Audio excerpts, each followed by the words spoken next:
There were charts, stats, and sass. I'm Ethan Blake, and this debate had everything except actual solutions.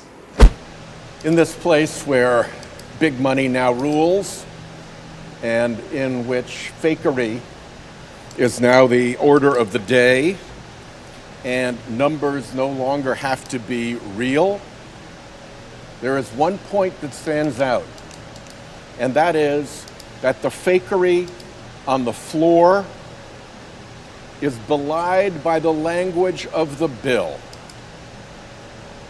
If these assertions were true, they would not need to raise the debt limit. All of this fun and games, all of this parliamentary mischief that is happening right now crashes into the fact that in real markets, in the real world, outside of this fakery, the debt limit is actually a real thing. And I will take a moment to read from page 754 of this midnight monstrosity what it actually says, where it collides with the real world. Subtitle C, Increase in Debt Limit. Section 72001, Modification of Limitation on the Public Debt. Line 20. The limitation under Section 3101B of Title 31 United States Code, as most recently increased by Section 401B of Public Law 118.5, 31 U.S.C. 3101 Note, is increased by $5 trillion. $5 trillion. That's the real number here. That's where the rubber hits the road in real life. The maneuver that is being pulled right now to avoid that fact, the fact that the debt limit has to be increased by $5 trillion so that Republicans can give immense tax breaks to billionaires, has not been used for this before. I used it once. In the year 2000, a deal had been struck on how to score activities of the Power Marketing Administration. Does anybody really know about the Power Marketing Administration? It's a small thing.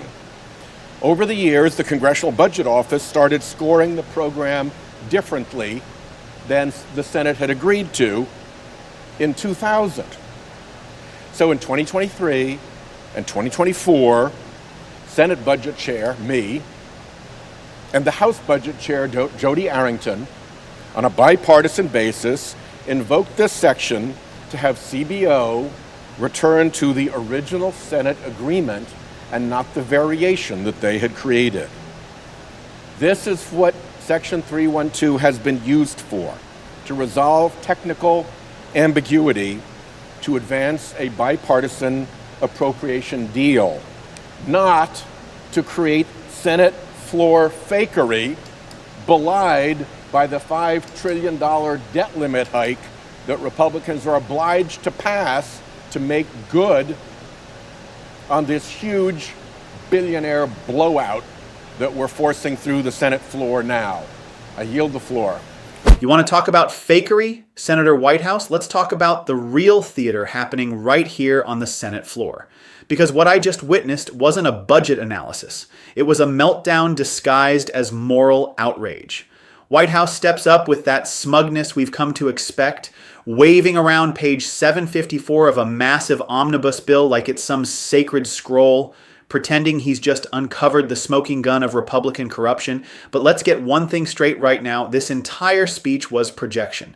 Every word out of his mouth blaming Republicans for fakery, deception, and fantasy was actually a desperate attempt to cover for 3 years of Democrat-made disaster. You can't lecture us on fiscal responsibility after spending trillions on ESG handouts, climate scams, and DEI bureaucracies while inflation eats away at American paychecks. You just can't. He whines about the debt ceiling being raised $5 trillion, as if Republicans are the ones who created this mess. No, sir. That's the price tag for cleaning up after Biden's economic wrecking ball. That's the cost of clawing America back from recession, crime, and chaos. And the real kicker? Democrats didn't even blink when they jacked up the debt limit before twice. But now that the GOP dares to include tax cuts for job creators and roll back bloated spending, suddenly it's an unprecedented abuse, please. Whitehouse sneers at Republicans for using procedural tools to make the numbers work. He calls it Senate floor fakery. Oh, really?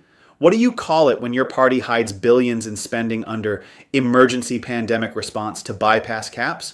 What do you call Biden's student loan vote buying scheme that the Supreme Court had to stop cold? That's not procedural abuse. That's not fakery.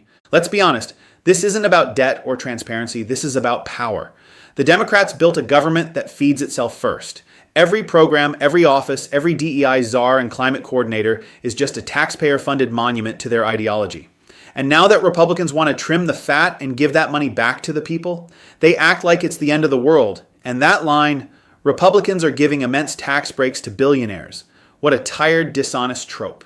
The Trump tax cuts lifted millions out of poverty, raised wages, and brought back American manufacturing. It's the middle class, not the mega-rich, who benefit when MAGA economic policies are unleashed. Meanwhile, it's the Democrats who cozy up to Silicon Valley billionaires and Wall Street hedge funds, all while pretending to be the party of the working class. Whitehouse wants to talk about real markets and the real world? Great. Let's go there. In the real world, Americans are paying more for groceries, gas, housing, and healthcare because of leftist economic malpractice. In the real world, small businesses are drowning in regulation, and blue-collar workers are crushed under federal mandates. In the real world, Trump had this economy roaring until Democrats shut it down. But maybe the most offensive part of the speech was the arrogance. Whitehouse gets up and acts like he's the only adult in the room, like everyone else is playing games. He actually said, "This is where big money now rules." Well, that's rich. His own party has taken more from PACs, unions, and tech giants than any other political machine in history.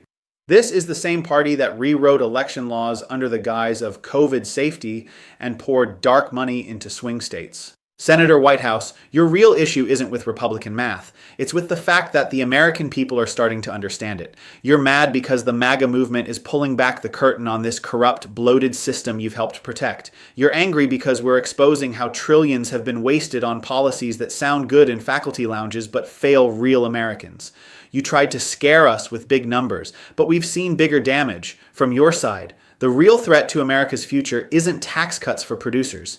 It's the entitlement mentality and runaway spending of a bureaucratic elite that has forgotten who they work for.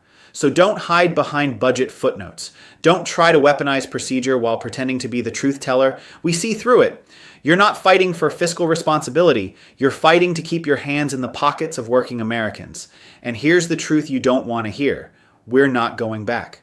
Trump's policies proved what works. Deregulation, tax relief, energy independence, border control. That's what rebuilt this country before, and that's what will save it now. So while you flip through pages, MAGA flips the script. You keep defending bureaucracy, we'll keep defending America, and when the dust settles, it won't be your speeches people remember. It'll be the resurgence of a free, fearless, and fed-up American majority who said, "Enough.